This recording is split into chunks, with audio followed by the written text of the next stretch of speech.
Jackson, welcome to beautiful Kent, Ohio. How you doing? Good, man.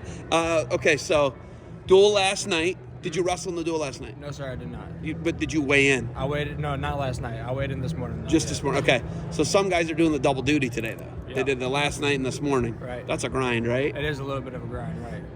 He's simulating like a tournament type, like a Big Ten type, Midlands, NCAA tournament, obviously. Yeah. I know you're one of the few people who's done the 3-day weigh-in. You know, that means you're an All-American. I don't know for people who don't know that, right? Right. But the third day weigh-in, I've talked to my nephew. He's like, yeah, you're weighing on the third day. It don't matter. Yeah, no, third day is the easiest. It's the one where you're an All-American, so you're going to do whatever it takes. But coming into it, right? 74.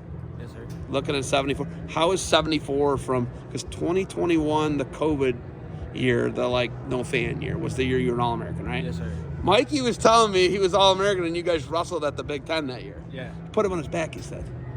Yeah. Yeah. You remember that? Yeah, it was a good match. That's crazy. Now he's your coach. Yeah. Is that weird having Coach Slabs as a coach? No, not at all. I mean, once you wrestle somebody multiple times, you kind of start to understand each other and respect each other's style a little bit. Every time we wrestled, it was a close match, and I always really thought that I could get something done there. But having somebody that knows my style, knows what I need to do to get better or to beat somebody that's a national finalist, it's really cool. Someone that's actually felt me in real competition, knows what I need to do, what I need to do to get better. All-American in 21. This is going to be the 2025 NCAA tournament, and we're just in December right now. This is such a long grind, man, and you got the Big Ten season, you got the Midlands, you got all these things to get through. What do you got to do to get to the Big Ten as healthy as you can be? And then, obviously, that's where you qualify and then get to the NCAA tournament. What do you got to do? Yeah, right. Honestly, it's a focus on that NCAA tournament, focus on the postseason. You can't really go into the college season thinking that it's a sprint, because it's obviously not. It's a long season. You got to make weight for multiple months on end. A lot of people want to hit November and be like really fucking good, and sometimes that doesn't happen. Or you see guys hit November and they are really fucking good, and then they start to taper as the year goes on. So just understanding that the season is a marathon and not necessarily a sprint. Yeah, that Big Ten, though. That Big Ten, those 2 weekend weigh-ins, right? Yeah, it's a Friday, Sunday. Oh, my God. Sometimes they do a weird thing where it's a Thursday, or then they'll do a Saturday. They do Monday night. You guys did Bryce Jordan on a Monday night. Yeah, so sometimes to get the TV time, they'll do that. But what is that stretch like, and what would you explain the Big Ten dual stretch like to someone? I mean, I've been doing it for so long now that I don't really think that there's anything out of the ordinary from it. But just Friday, Sunday, that's all it is. Making weight multiple times in a weekend, that means you got to keep your weight close. You'll see it, I see it, I feel it at least. Big Ten guys in the earlier parts of the season aren't necessarily as big as some of the guys from other conferences that cut down the weight. But once you get to March, these Big Ten guys are the bigger guys going into the NCAAs because they've stayed near weight for the past 4 or 5 months, and they're not cutting hella weight at the beginning of the year and then making their bodies fall apart and dissipate. So maintaining the weight, wrestling hard, competing every weekend. Do you get a COVID year, by the way? Do you get another year? This is my last year. This is it. You're done. Yeah, I'm done. I'm done after this.